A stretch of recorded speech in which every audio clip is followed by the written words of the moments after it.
Hello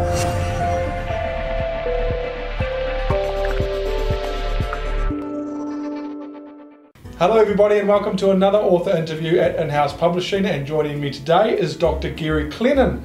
And Gary is actually from Switzerland. He has been here on a sabbatical for the past year with the family. Kids been going to school, he's been working, but he didn't come over here to write a book. He came along to one of the In-House Publishing seminars last year. Now we're sitting here at the start of July. He's about to head back home and he's a published author. Hey Gary, how are you? Hello Ocean. Good to meet you. Tell us a little bit about Athletes' Health and Top Performance. What's it all about?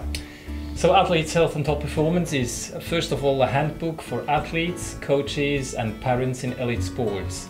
It covers sports medicine and sports sciences and brings it in an understandable way to the target audience. I think the things which makes it really unique is the prevention and the emotional part of athletes' life. Very intriguing. What inspired you to write something like this? I think there's a gap. There's really missing information at that level, and I thought, or I feel, as I'm quite a long time now in elite sports, we can bring athletes to another level.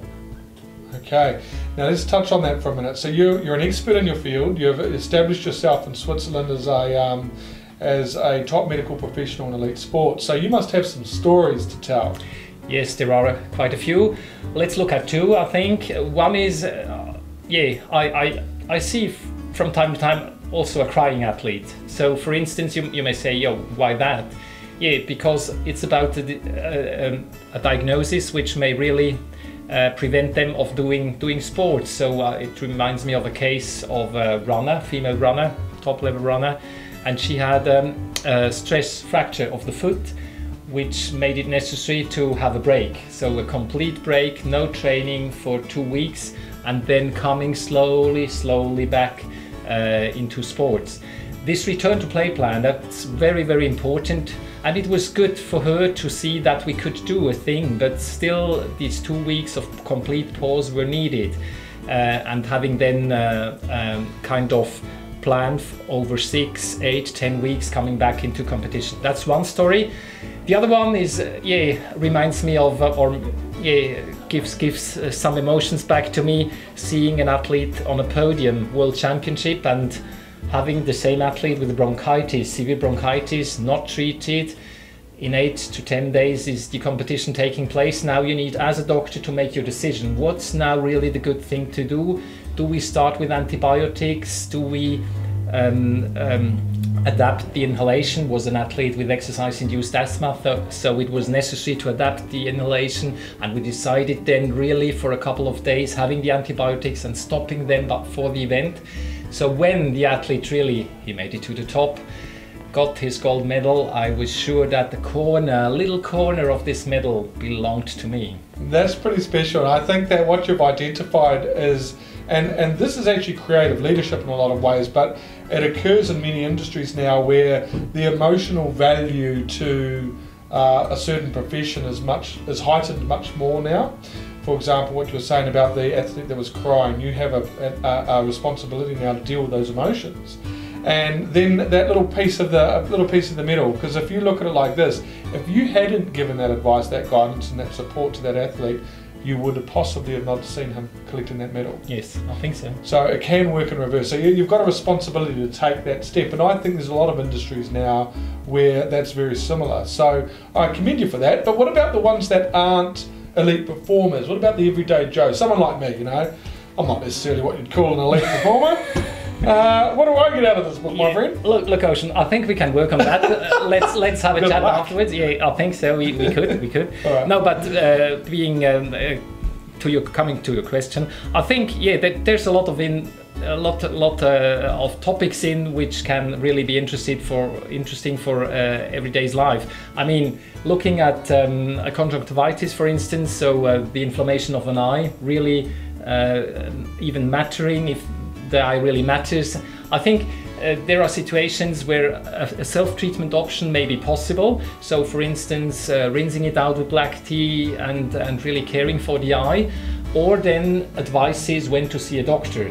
So there's a couple of situations really well explained where you can get information out of it about self-treatment options and when to see the doctor. So that's just opened my mind up to something. So I know a few young people who their goal is to be into is paid sports performance. Okay, so they're elite performers, and you know, something like this would actually give them some really great base foundation. At the same time, it would ensure longevity in their potential career, wouldn't it? Yeah. So you actually can tap into the youth in a big way. Yes, it is.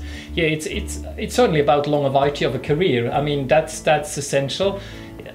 Elite sports is on the edge. We know about that. Everybody in the field of elite sports knows about it. And if it's on the edge, really, we need to take care. We need to be informed. We need to have this knowledge, what's to do to get better. If you ask me about percentage, I couldn't tell, but I know for sure somebody with the knowledge of the book is a better performer. Okay.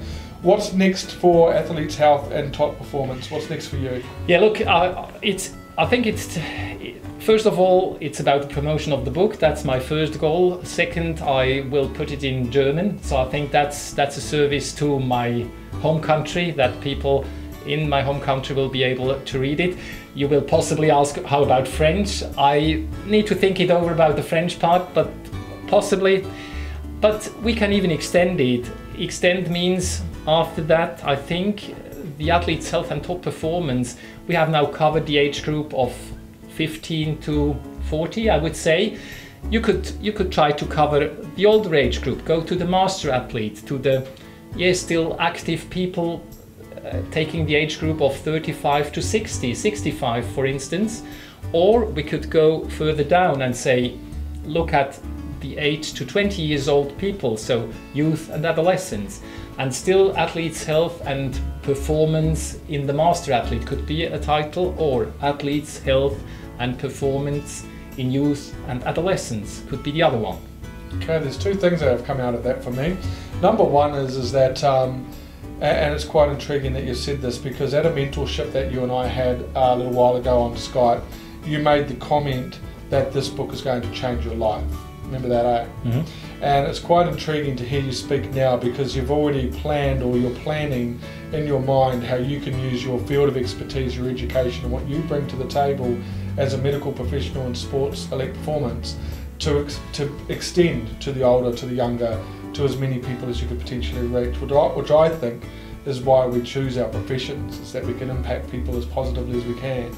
So that's awesome.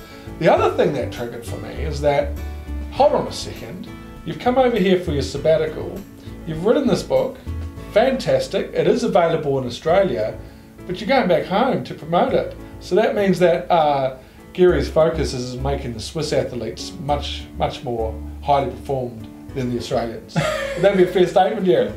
Put it out there. I think we, as it's available in Australia too, and will be soon available in Switzerland, I think we're equal. Okay. So it shouldn't be. So I'm speaking of the Olympics, Australia and Switzerland should do very, very well. Mate, I do commend you for this, and as I just mentioned, this book is available through In-House Publishing at the In-House Bookstore in Australia.